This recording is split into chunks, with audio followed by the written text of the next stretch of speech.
कि जब सत्संग सुनते हो तो परमात्मा का चिंतन होता है, प्रभु के बारे में जानकारी होती है, अंदर अंदर एक विशेष कसक पैदा होती है, रह रहकर मालिक का ध्यान ही आता है, परमात्मा ने ये किया, परमात्मा ऐसे थे। तो ये एक मेडिटेशन, यही मेडिटेशन होता है। जैसे ये हठ योग मेडिटेशन हम नहीं मानते, संत मते में नहीं है।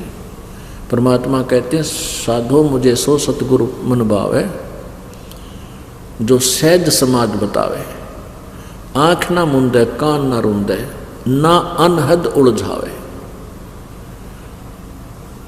अनहद कहते अंदर कान आँख मीच कर अंदर वाणी सुनो, अनहद नाद सुनो, कहते इनमें जो उड़ जाता है वो मुझे अच्छा नहीं लगता, वो ठीक नहीं है। जो सहज समाज बतावे, सहज समाध कैसे होती है? जैसे हाली बीज धुन और पंथी से बतरावे, और वह में खंड पड़े नहीं, ऐसे ध्यान लगाओ। It is meditation. जैसे हाली बीज बोता है, हल के पीछे, बैलों के पीछे एक हल होता है, हल के पीछे एक पाइप सी होती है जिसमें अगर बीज छोड़ दे उसने ओरना बोला करे।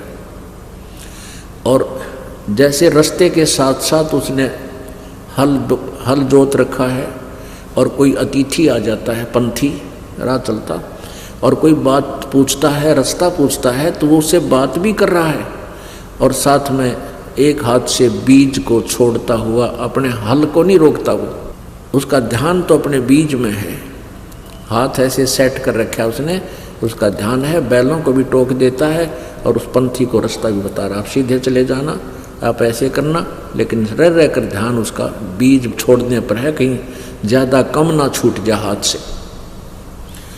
जैसे हाली बीज धुन पंथी से बतलावे, वाम खंड पड़े नहीं, ऐसे ध्यान लगावे। जो पतिव्रता पति से राती, आन पुरुष नहीं भावे, बस पी हर में सुरत प्रीतम में, ऐसे ध्यान लगावे। This is meditation, it is meditation. ये ध्यान समझ लेना कैसा है हमारा ध्यान। अब जैसे आप वैसे सिमरन करते ही हो, जब आप किसी काम करते हो, कोई भी कार्य करते हो, ऑफिशियल काम में ज़्यादा डिस्टर्बेंस मानते हैं, लेकिन ऑफिशियल काम करते करते भी वह कसक मालिक की रह रहकर अंदर रहनी चाहिए हमारे। अब इस बात को आप समझ जाओगे। एक व्यक्ति ने 50,000 रुपये लोन लिया, लड़की की शादी, और सारी व्यवस्था करनी थी, तिजोरी में यानी सेफ में रख दिए, और चलते समय कहीं जाना था निमंत्रण देने के लिए, सेफ खोल कर किराया निकाला, और जल्दी का मारा कि किसी कारण से वो लॉक करना भूल गया सेफ को, और पहुंच गया 200 किलोमीटर। उस पुराने समय की बात है, चल आजकल भी ऐसा ही आता, आजकल तो मोबाइल हो गया, जब फ़ोन कर दे संभालिए चाबी ने, यानी पुराने समय की बात है। तो वो चला गया अपनी रिश्तेदारी में लगभग 200 किलोमीटर। शाम के समय उसको याद आया जब खाना खाने लगा, अकोत्तरे की चाबी भूलिया मत, और तिजोरी सेफ खुली छोड़ा है, भगवान कोई निकम्मा आदमी ना घुस जा, बच्चे दरवाज़ा खुला छोड़ कर चले जाए, मकान का कोई आना जार पता नहीं, ऊपर से शादी आ गई, और ये मुश्किल से उधार में लोन मिला था और कोई पैसा मिलेगा नहीं, तो उसको कितनी चिंता।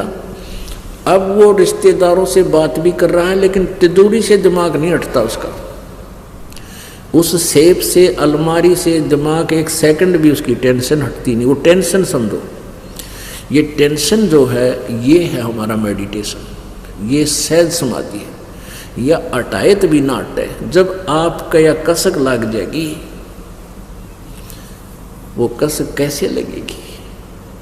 आगे गए ना बावड़े, रहते भी सब जाही, बिन साहिब की बंदगी की ते ठोर ठिकाना नहीं। जैसे मोती ओस का ऐसी तेरी आव, गरीबदास कर बंदगी बहुर ने ऐसा दाव। अब परमात्मा की बारे में जब हमारे हृदय में यह जगह बन जाएगी कि ना तो मनुष्य जीवन बार बार मिलेगा, और मनुष्य जीवन मिल गया तो ज्ञान नहीं मिला कि मनुष्य जीवन में चाटाएंगे खाम, वो तो फिर एक पशु जैसा धंधा, तो एक असंख्य बार जन्म हो जाओ मनुष्य का। जैसे मोक्ष नहीं हुआ, परमात्मा प्राप्ति नहीं हुई, तो आपके अंदर एक विशेष कसक बनेगी। और ये कसक जो है, जैसे आप कोई ऑफिशियल काम भी करते हैं तो भगवान की भूल नहीं पड़ सकती, भले ही सिमरण नहीं हो सकता, लेकिन वो चिंतन नहीं छूट सकता। परमात्मा की याद, भगवान ने ऐसा है, वेदों में ऐसा लिखा है, ये रह रहकर हमने तो एक ऐसा माहौल बनाना है, एक ऐसा रूटीन बनाना अपने दिमाग का कि ये बकवादा तटके भगवान के चरणों में ही लगा रहे। ये मान की वाणी याद आने लग जाएंगी जब आप कोई रिटर्न कार्य करते हो। सुखदेव ने 84 भुगती बना पजावे खरवो, तेरी क्या बुनियाद पुरानी तू पेंडा पंथ पकड़वो। कि इस तरह की बातें याद आवेंगी कि सुखदेव जैसे ऋषि भी सत साधना ना करने से गधा बना कुमार के माटी डोई, और परमात्मा कहते तेरी क्या बुनियाद पुरानी तू पेंडा पंथ